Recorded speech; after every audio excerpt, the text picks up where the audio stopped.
Assalamualaikum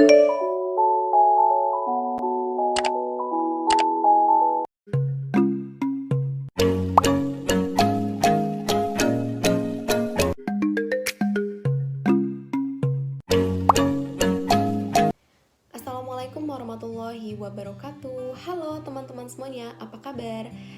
Puji syukur kehadirat Allah Subhanahu wa Ta'ala, berkat rahmat dan hidayahnya, kami dari kelompok 6 dapat memberikan pemaparan materi, yaitu tentang otonomi daerah, mata kuliah pendidikan Pancasila dan kewarganegaraan. Semoga materi yang kami sampaikan dari kelompok 6 ini bermanfaat dan mudah dipahami dengan teman-teman semua. Gak sabar ya untuk nonton videonya, stay tune dan kita ke slide selanjutnya. Di sini saya akan menjelaskan tentang otonomi daerah. Otonomi daerah adalah kewenangan untuk mengatur sendiri kepentingan masyarakat atau kepentingan untuk membuat aturan guna mengurus daerahnya sendiri. Secara harfiah, otonomi daerah berasal dari kata otonomi dan daerah. Dalam bahasa Yunani, otonomi daerah dari kata autos dan namos. Autos berarti sendiri dan namos berarti aturan atau undang-undang. Otonomi bermakna membuat perundang-undangan sendiri, namun dalam perkembangannya, konsepsi otonomi daerah selain mengandung arti membuat perda-perda, juga utamanya mencakup pemerintahan sendiri. Latar belakang otonomi daerah. Latar belakang otonomi daerah dilihat dari segi dua aspek, yaitu aspek internal dan juga aspek eksternal. Secara internal, timbul sebagai tuntutan atas buruknya pelaksanaan mesin pemerintahan yang dilaksanakan di Indonesia. Secara eksternal adalah adanya keinginan modal asing untuk memastikan investasinya di Indonesia. Materi selanjutnya yaitu tujuan dan prinsip-prinsip otonomi daerah. Yang pertama, tujuan otonomi daerah.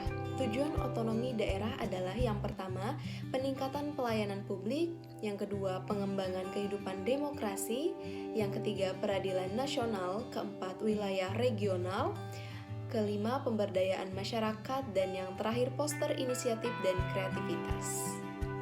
Selanjutnya ada prinsip-prinsip otonomi daerah. Yang pertama, ada prinsip seluas-luasnya. Jadi yang dimaksud adalah daerah berhak mengatur atau berwenang dalam suatu daerah tersebut di luar sistem pemerintahan yang sudah diatur dalam undang-undang. Yang kedua, ada otonomi nyata. Yang dimaksud di sini adalah jadi daerah berhak untuk melakukan sesuai dengan tugas, wewenang, dan hak yang telah ditetapkan.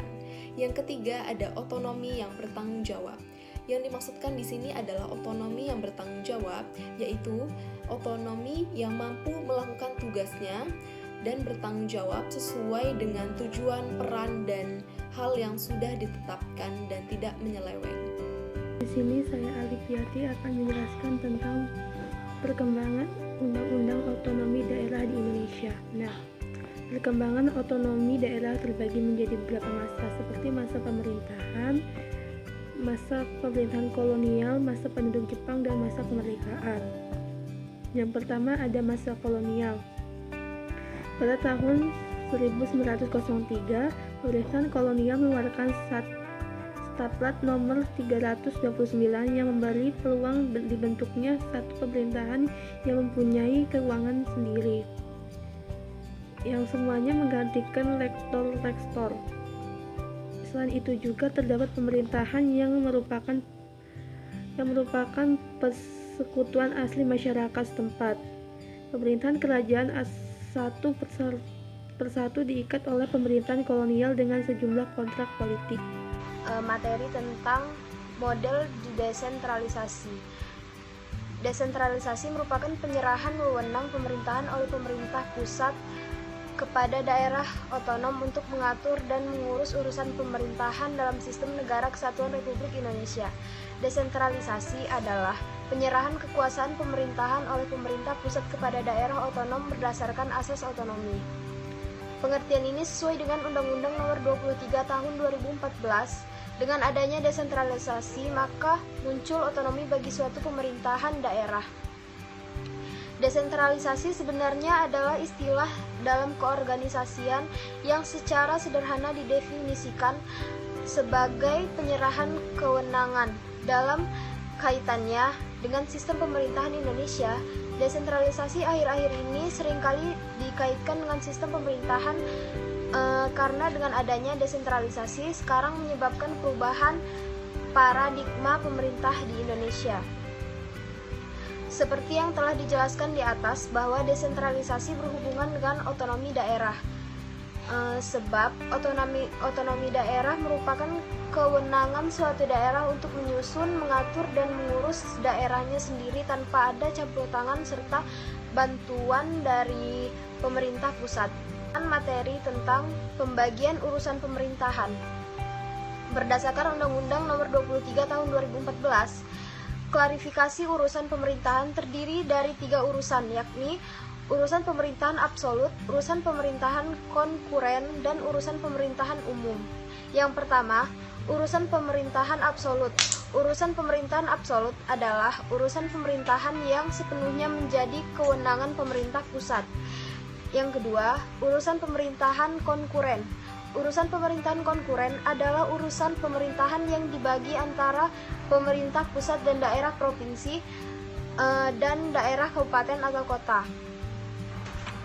Lalu yang ketiga, urusan pemerintahan umum.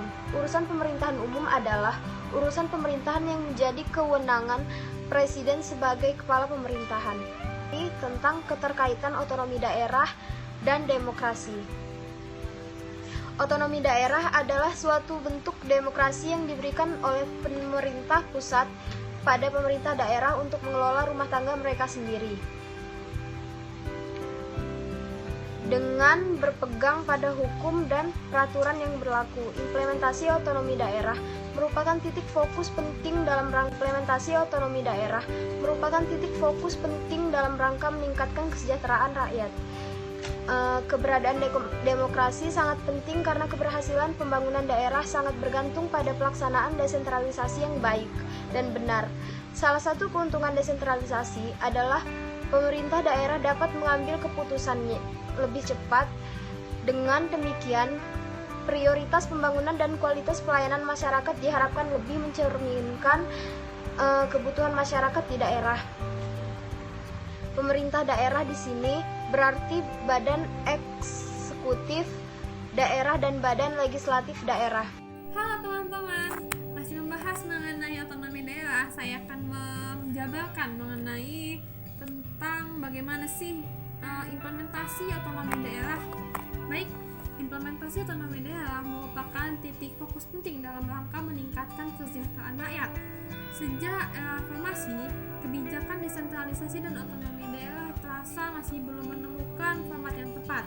Pemerintah era reformasi misalnya, melalui Undang-Undang Nomor 22 Tahun 1999 tentang pemerintah daerah, nyatanya masih belum memberikan pengaruh signifikan terhadap peningkatan kesejahteraan masyarakat. Kemudian lahirlah Undang-Undang Nomor 32 tahun 2004 dimaksudkan untuk memperbaiki kekurangan pada undang-undang sebelumnya.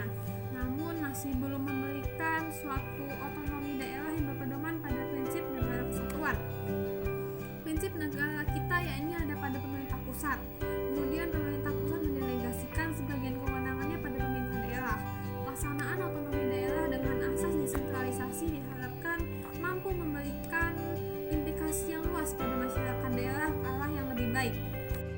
Gimana teman-teman dengan pemaparan materi yang telah disampaikan oleh kelompok 6? Seru bukan? Semoga materi yang telah dipaparkan oleh kelompok 6 bermanfaat dan bisa kamu terapkan di dalam kehidupan sehari-hari dan bisa kamu terapkan di masyarakat. Moderator dan teman-teman semuanya mengucapkan terima kasih kepada teman-teman yang sudah menonton video ini. Jangan lupa untuk selalu menjaga jarak, memakai masker, dan selalu menjaga kesehatan. Dadah, wassalamualaikum warahmatullahi wabarakatuh.